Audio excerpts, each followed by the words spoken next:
Kim Chiu, nagmumuni-muni sa kanyang paglalakbay noong 2024, isang taon ng mahika, hamon, at tagumpay.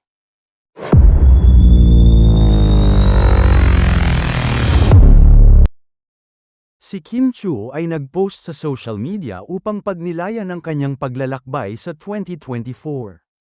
Sa kanyang Instagram page, ibinahagi ng kapamilya actress ang isang reel na nagbabalik-tanaw sa mga oportunidad at mga tagumpay na dumating sa kanya. Ang daming nangyari ngayong taon. Talagang nagpapasalamat at pinagpala ako na naranasan ang lahat ng ito sa loob lamang ng 12 buwan, isinulat niya. Idinagdag ng host ng It's Showtime, salamat sa pagiging bahagi ng kamanghamanghang paglalakbay na ito. Kung may mga salita pa bukod sa salamat, iyon ang nais kong sabihin sa bawat isa sa inyo. Heart, narito tayo para gawing #2024 ang pinaka-hindi malilimutang taon.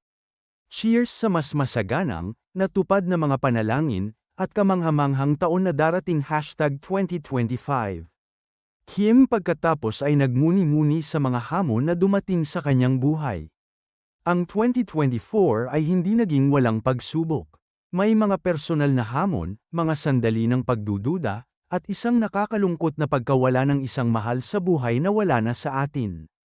Sabi niya, nagpatuloy ang aktres, ngunit sa kabila ng lahat, narito ako ngayon na mas malakas, mas matalino, at mas matatag. Itinuro sa akin ng mga pagsubok na pahalagahan ang bawat sandali, mahalin ng mas buong puso, at maging naroroon sa kasalukuyan.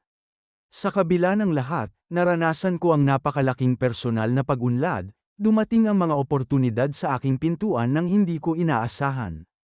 At sa bawat isa, mas nakilala ko ang aking sarili, ang aking layunin, at ang walang katapusang potensyal na inaalok ng buhay. Inilarawan ni Kim ang 2024 bilang isang taon ng mahika, hamon, at tagumpay.